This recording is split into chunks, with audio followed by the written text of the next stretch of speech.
Welcome back. The Nifty is currently trading above our second resistance of the day. So it's at about 8056. 8053 was the resistance. So it's trading above that. Very smart move. At the end of the day, we'll get a sense as to what kind of volumes there are, because it's likely you'll not find any FII presence in the markets today because of Thanksgiving and that truncated week in the US.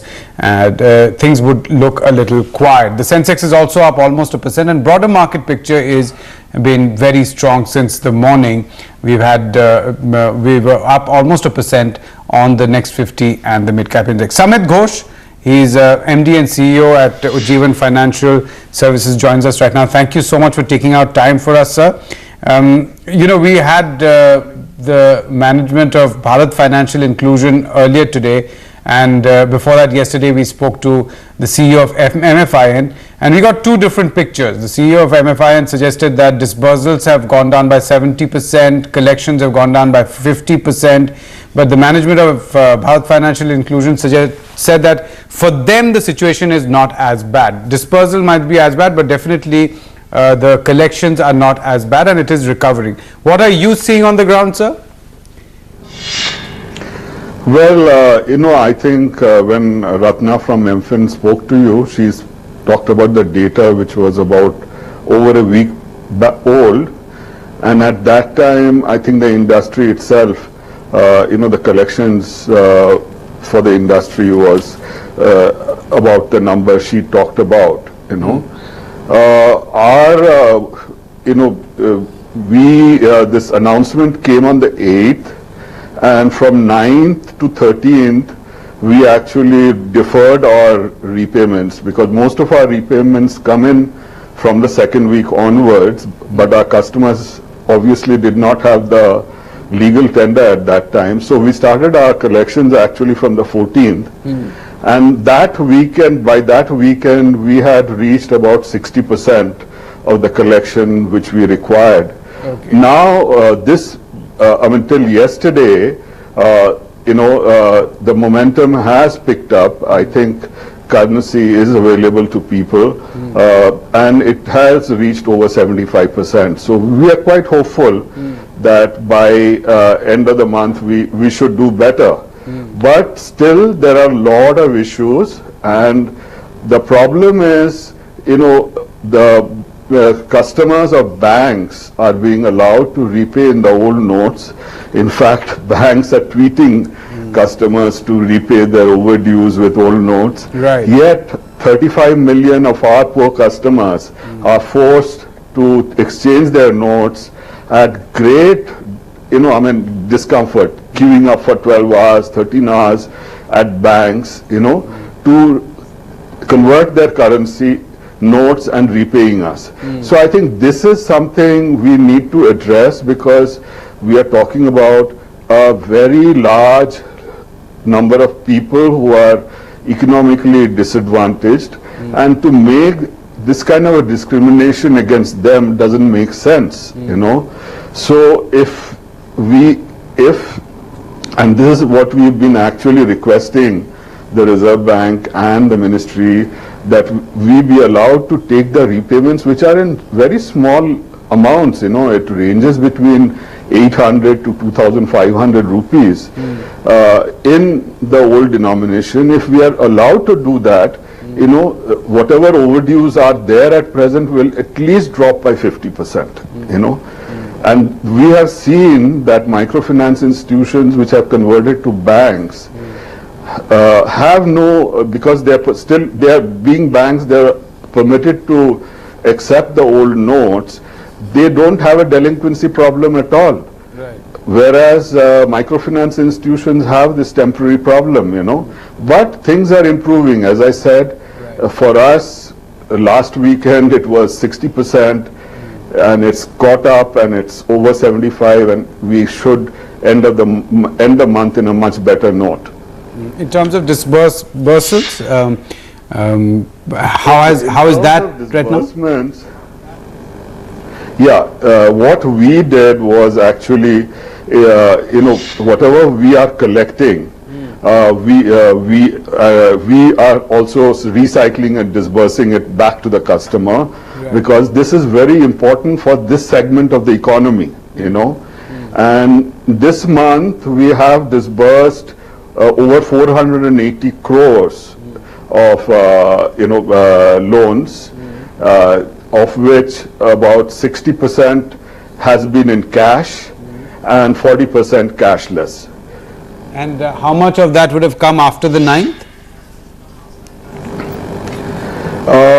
After the 9th, I would say at least 350 would come after the 9th. All right. So whatever you're collecting, you're disbursing. Are you being able to, what is your main Right. source of finance? Is it wholesale? How do you raise the finance? Yeah, we raise finance basically from borrowing from banks and financial institutions.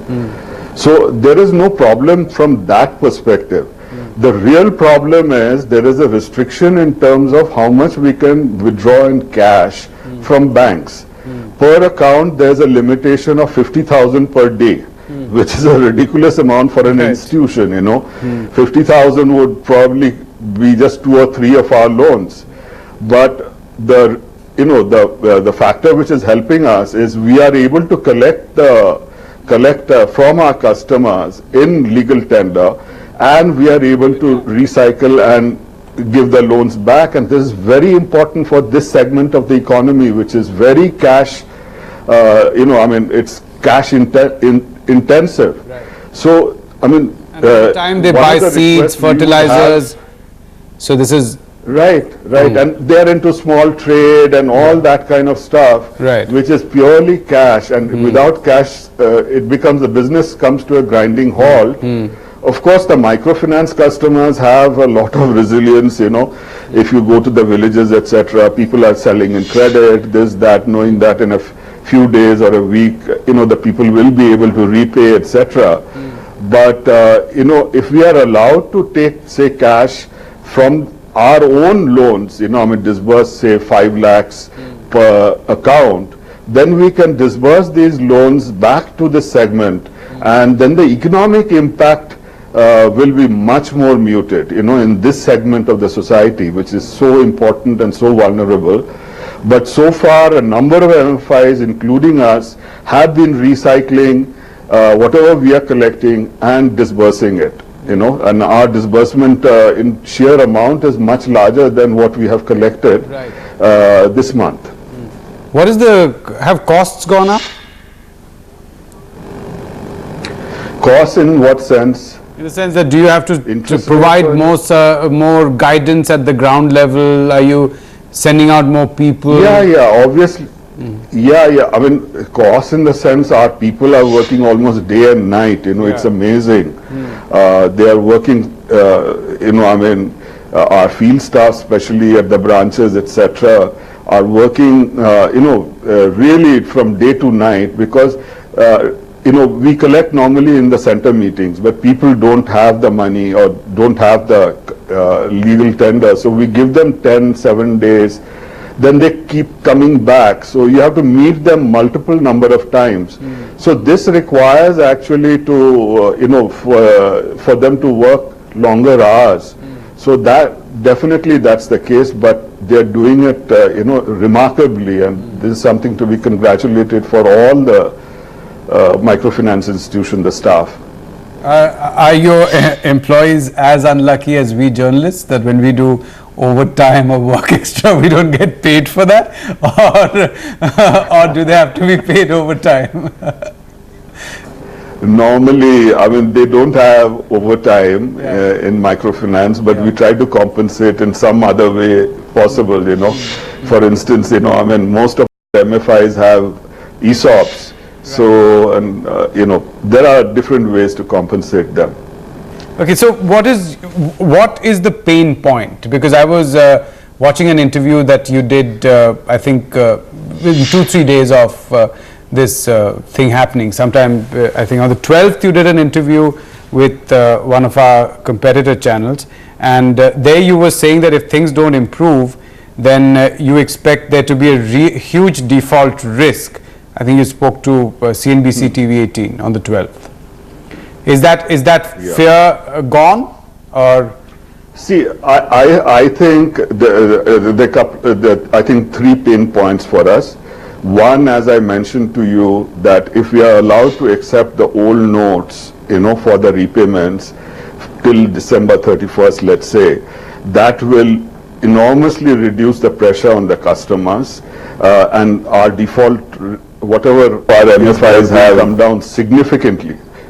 Repayments are already coming, as you see. Our repayment rates have in 1 week's time shot up from 60% to 75%, but it will significantly improve further.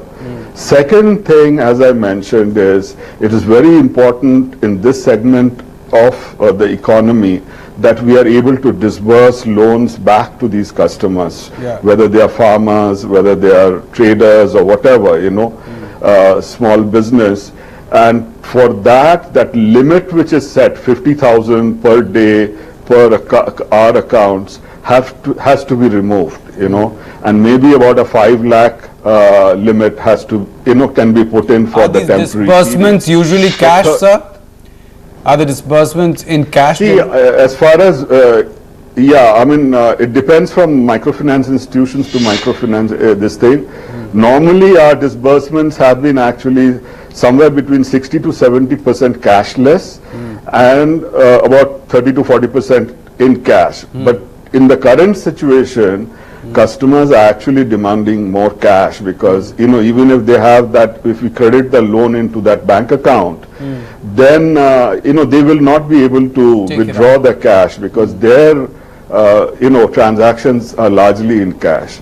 The third problem which is there, is we generally don't have a problem in, our collections in most places. 95% of, the places in India. We have to give them time, 7 days, 10 days, and people are coming and, repaying within that period. But in certain spots where, there's some election coming, like in UP, there are some spots in Maharashtra where there are local elections coming. This whole thing is getting politicized by, this thing, by local politicians, and they're taking advantage of this situation and promoting things like loan waiver, etc. That is the great danger. However, in these areas also, if we are allowed to take the loans in, a repayment of loans in old notes, this will significantly diffuse the situation there. So the real danger, as far as we are concerned, is in these small spots which are highly politicized. Right. Mr. Ghosh, as you mentioned, that one part of it is, of course, getting the money back that you've already given to people. The other is expanding your business. Now, it's okay to say that the government should increase it from 50,000 to something. I don't know what they can. They're just not printing money at that same rate. So it's very difficult for you to actually increase your cash disbursements in the near future. Well, there's enough cash generated as far as we are concerned from the collections. So it's not a, how much is cash and how much is cashless? No, I'm saying that if you collected, if you were collecting, as you said, that between 800 to 2,500 per person is the installment that is being paid in terms of collections, but you said that 2 to 3 loans would amount to 50,000 rupees. So that appears to me that the ratio of dispersal has to be much higher because that's a bulk amount in some cases, whereas these are installments. Right. But we don't disburse the entire loans to all our customers, whereas we collect from all our customers their installments every month or every week.